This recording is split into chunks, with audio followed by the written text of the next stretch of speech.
Alright.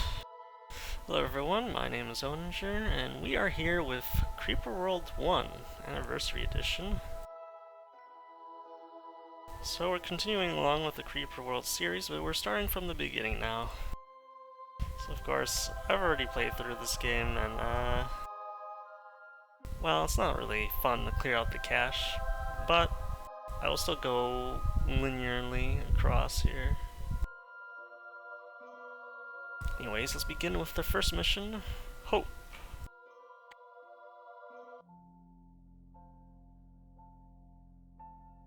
In the year 13,271, humankind had colonized thousands of worlds. They found none their equal as they spread into a fantastic and bountiful empire.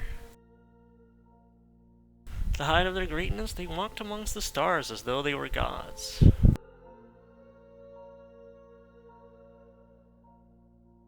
But gods they were not.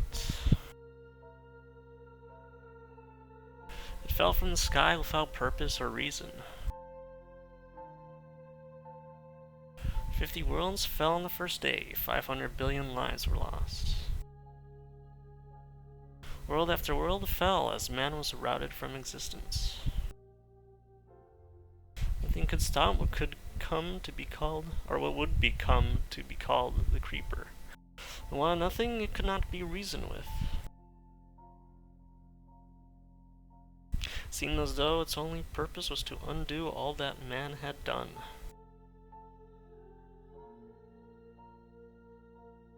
But all was not yet lost.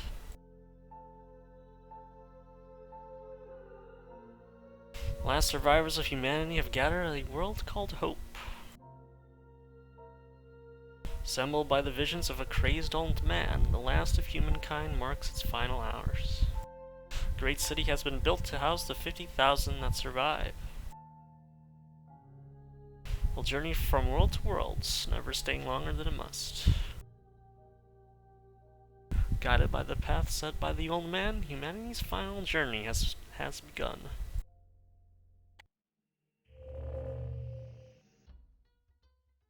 Commander, follow my instructions precisely. Time is critical. Odin City is in the center of your console. She is almost ready to launch. Click the collector button in the command bar, and there's an arrow showing you the button. Alright. Build a collector where I've indicated. The cancel button to exit build mode. Collectors produce energy. Each collector produces energy proportional to the green area around it. Always try to position collectors so that they create the greatest total green area with the fewest collectors.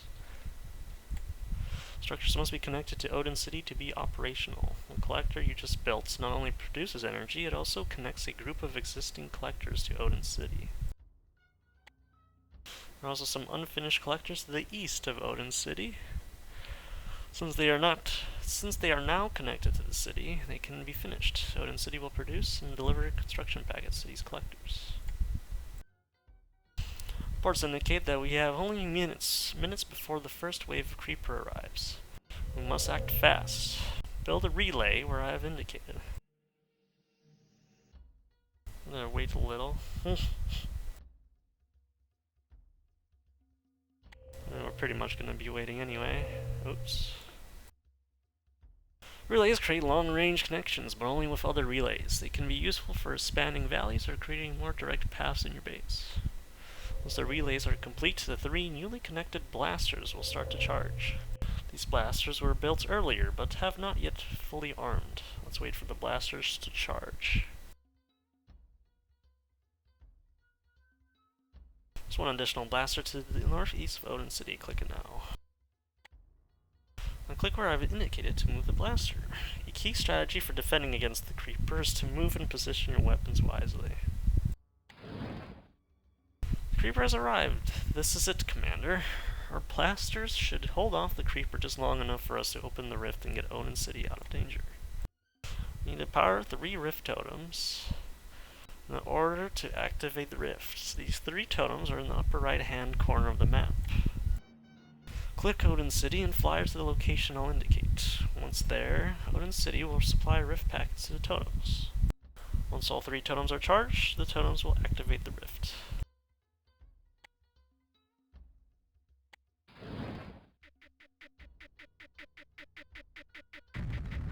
yes. You get to hear those blasters go.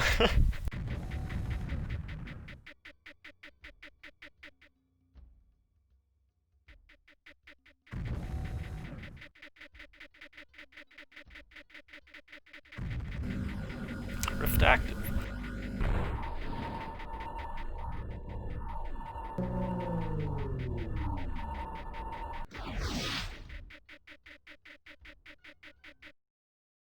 Of course, we get the chart at the end, which is interesting to say the least.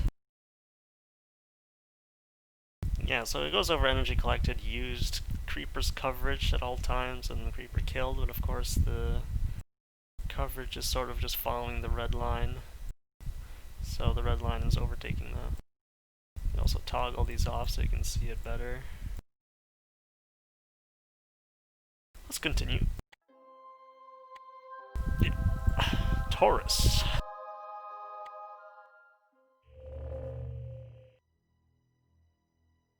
Rift complete. I wonder what OP stands for. We have rifted to the next worlds. Now that our journey has begun, our goal is to leave each world as quickly as possible. On each world we visit, the creeper will be hunting us. It has destroyed thousands of worlds, so won't hesitate to destroy the few of us that remain. Commander, I have some bad news. Our first rift jump has erased our databanks. We've lost valuable nanoschematics. As we visit new worlds, we will have to collect whatever technology we find and rebuild our databanks. Scanners indicate that there is some good news, or some small good news to report. There's a nanoschematic for building relays at the bottom of your console. You need to collect this tech and then activate the rift totems. I recommend building 1 or 2 blasters and using them to push back the creeper that is headed this way from the south. Move your blasters forward slowly, a small jump at a time. Each time you jump, build collectors behind the blasters to extend your network. As you get the nanoschematic connected to our network, we will be able to build relays again. And once we can build relays, you can quickly build a network to connect and charge the totems. Now get busy, Commander, our lives depend on you. Alright, so we see a minute to the east and a minute to the south. So let's unpause.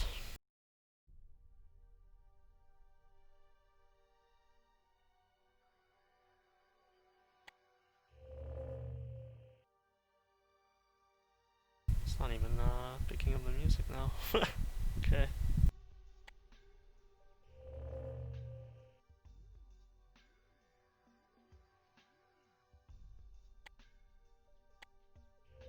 That's fine, the music is quiet, so shouldn't get in the way, but some of the tracks are much louder than others, and that's somewhat of a problem.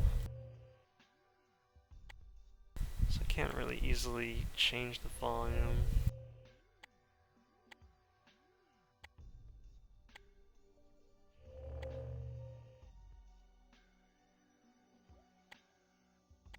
So yeah, we're just waiting for these blasters to finish. Well, we have a deficit.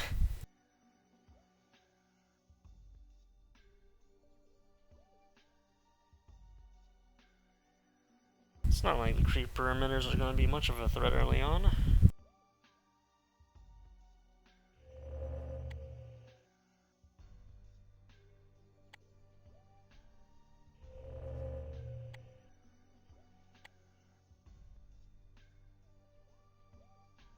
Yeah, we haven't even cleared a deficit yet, so I should probably not start building more things. Okay, so we've also got the totems in the center and the top right and bottom right positions.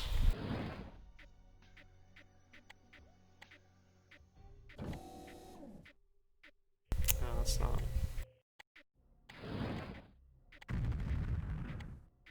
It's not in the best position.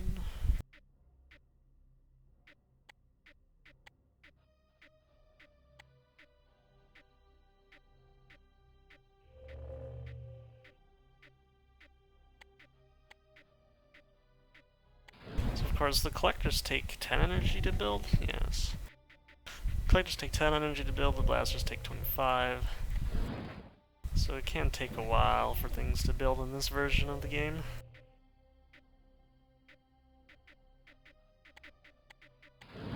positioning is also more rigid, to say the least.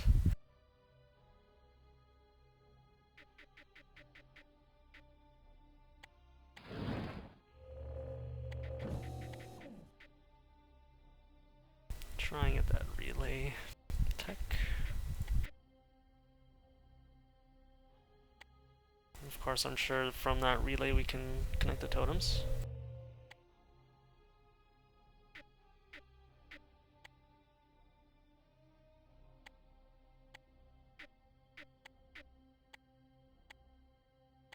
Yeah, let's go double speed so that we don't have to wait too long.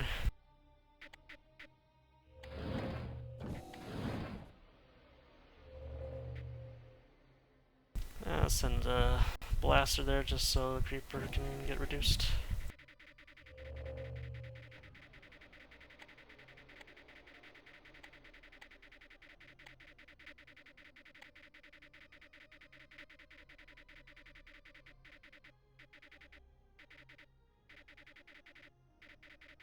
Apart from that, we just gotta power up the totems and rift jump out of here.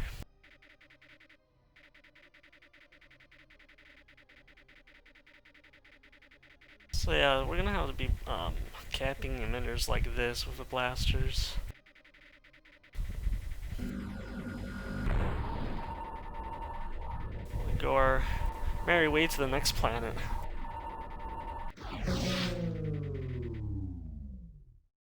So yeah, a lot more creeper coverage there, but of course, we didn't really need to kill the creeper much there.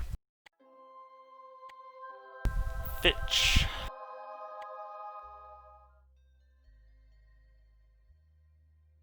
The old man gave us the coordinates for each of these worlds. The gods only know where he got them. But he is the only reason we've survived long enough to build Odin City in the first place, so we owe him the benefit of the doubt. Plus, what other choice do we really have anyway? Commander, there's a nano schematic for energy storage on this world. Build out a base and collect this as a first order of business. Energy storage will allow you to construct storage pods that will buffer the energy our collectors produce. This can be useful when you need to build or arm lots of things all at the same time. Also, Commander, be mindful of your energy consumption at all times. Watch the red starvation indicator, deficit, in the lower right of your command bar. If this is very large, you are building too many things or powering too many things at once. Either fall back or build more energy collectors.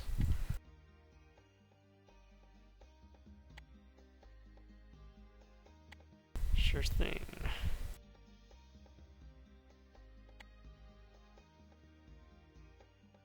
So we've got 3 totems, they're all on the lowest level. We've got also some walls here that will deteriorate over time, as we saw in the last level. Let's get this tech. This is apparently the energy storage module.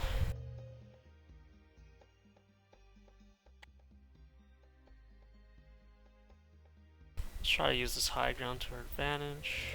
In fact, let's build a blaster now. Just so we can get that moving to the choke point in the center.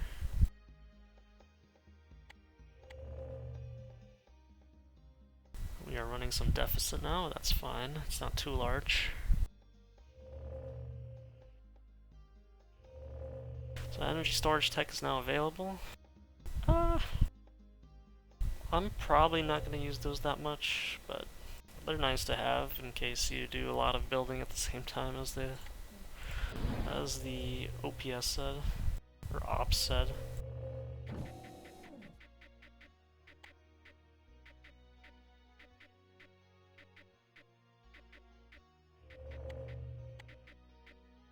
Try and get some of this armed first. Whoops. Yeah, that's not gonna be good, and then I minimize the screen again, because I'm used to other Creeper World games having, or at least having a configurable canceling of build mode.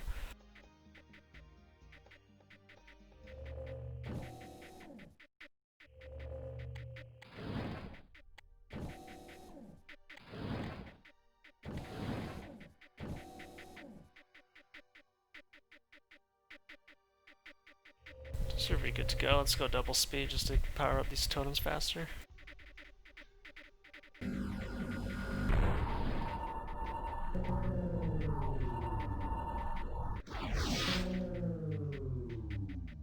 Rest in peace, blasters. Alright. Orion. Oh boy, okay.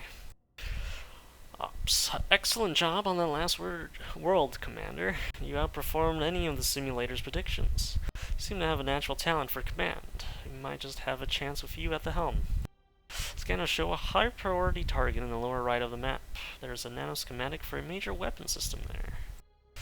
The Orions on board said that their military had been working on an anti-creeper mortar system. This weapon can fire over walls and at higher terrain elevations. As you may have noticed, blasters require a line of sight to their targets, so they can't fire at elevations higher than themselves or through walls. But with this mortar tech, we can overcome this limitation. The Orions indicated that the mortar is mostly useful against deep pools of creeper. The shells it fires will destroy any depth of creeper down to the terrain. In fact, the mortar always auto-targets the thickest creeper in range. Our military analysts recommend that blasters be used against the thin creeper that spreads everywhere, and that mortars should be positioned to fire at deep pools of creeper. Oh man. I mean, you made that point clear. Commander, if you find that a mortar is drawing too much energy and is only firing at thin creeper, you can select the mortar and click the deactivate button in the lower left of the command bar. So we'll turn off the mortar until you need it again. You could also move it. Ideally, you would probably want to move it instead.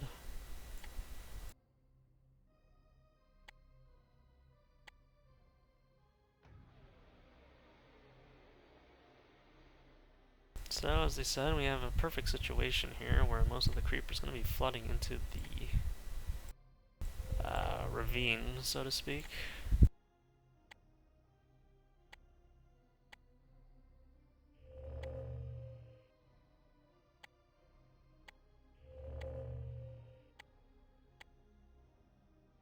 Well, that's annoying.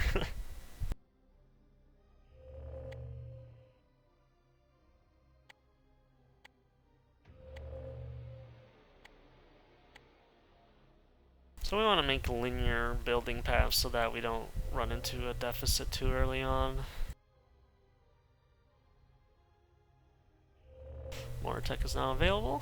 Alright. Of course, let's see how much the mortar costs. It costs 50. That is a lot of energy. I suppose we'll build a few just for this mission's sake.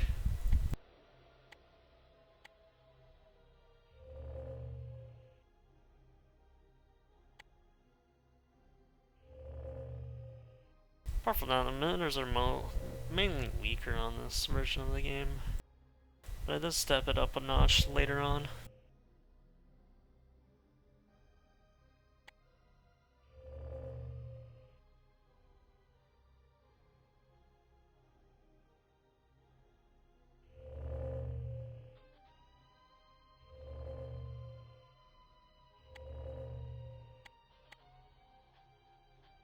Let's say 2 mortars and 2 blasters would be enough for this mission. We do have to get to the bottom left totem, so that's what the blaster's going to be doing.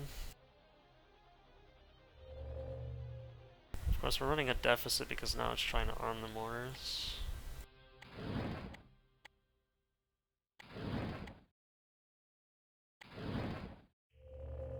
I'd say maybe 1 more mortar.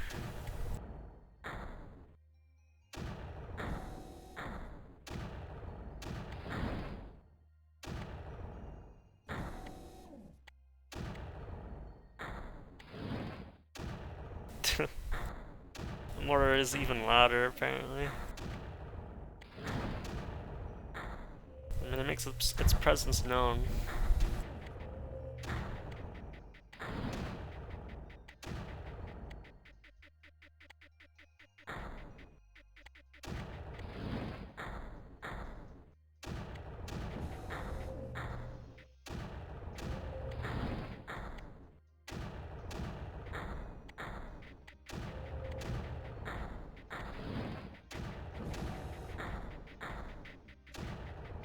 Yeah, okay, so that totem's connected now. Just need to connect the bottom left totem in order to get out of here.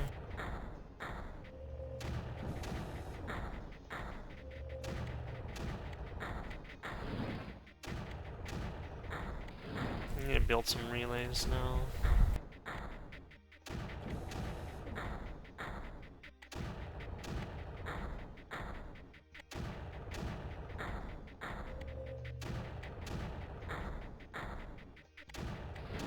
Just so we can get those resources there faster.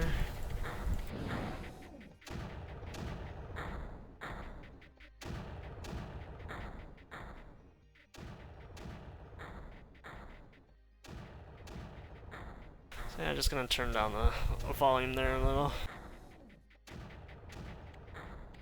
This sound's gonna get repetitive for anyone watching.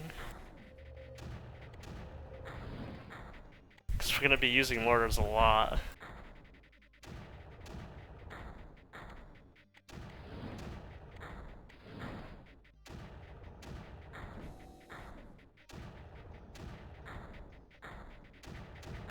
Do some double speed.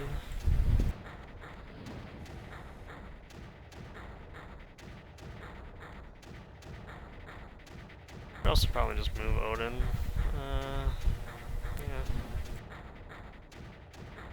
That way our resources get to us faster.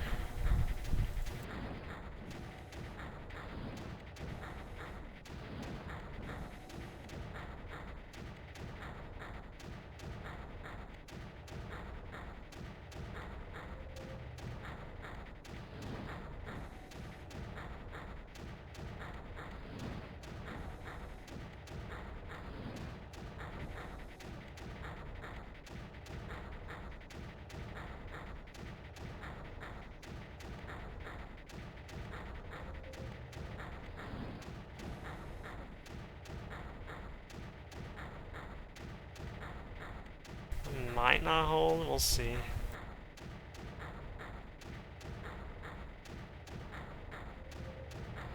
Probably move a mortar over there.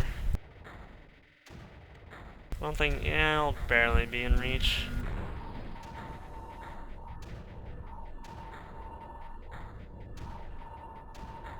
Away we go!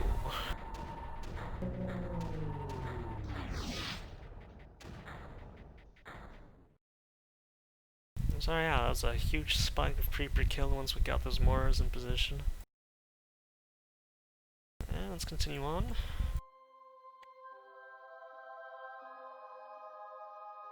I'm gonna say Cetus here. Commander, there's information I've been withholding since we left Hope.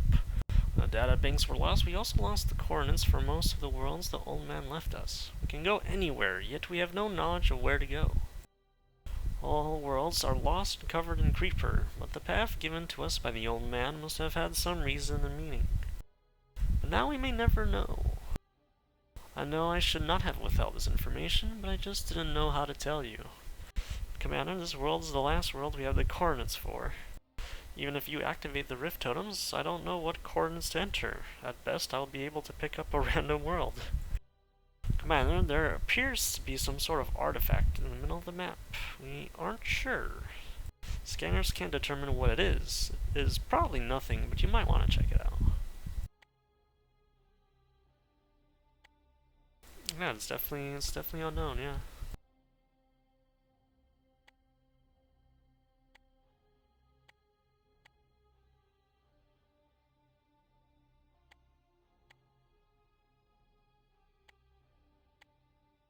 Now we might run into some creeper problems here. We'll see.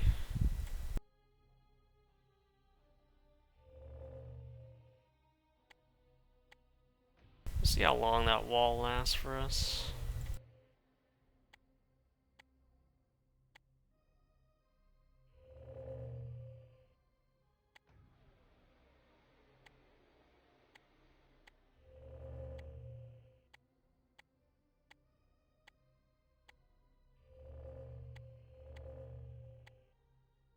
It seems like it will be fine.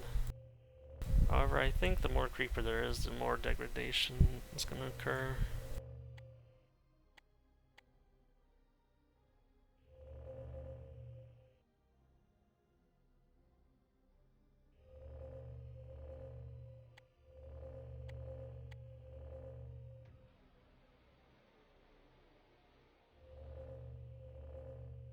So once we get those built, we should be fine to take the ruin here.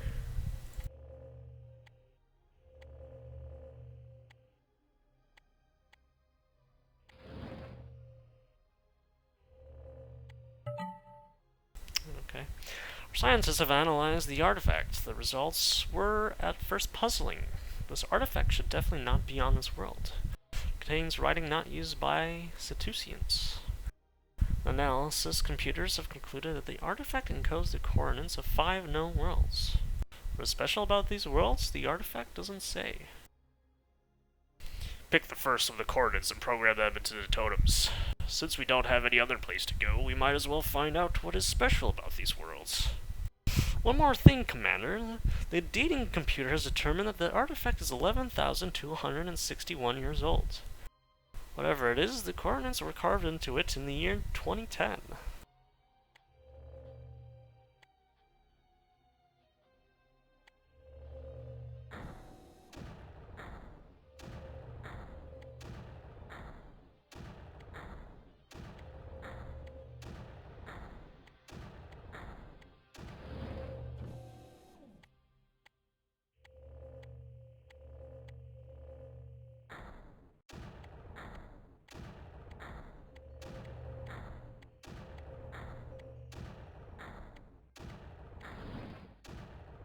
"2010, they say.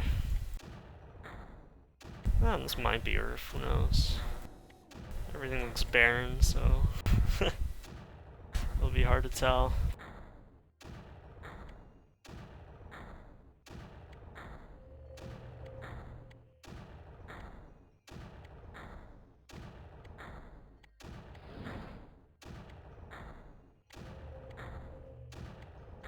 Yeah, some creepers spilling out here.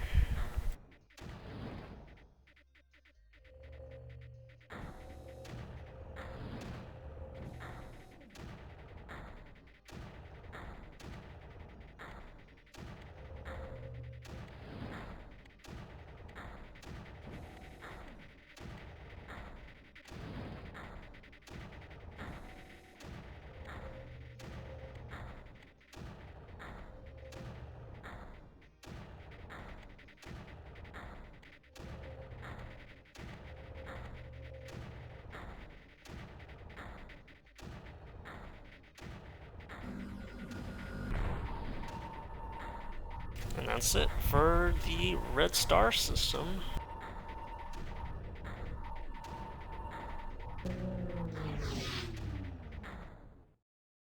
Not bad. Of course, it's always nice to see that creeper killed. Just spike up because of the mortar. Alright, so when we come back, we'll handle the green star system.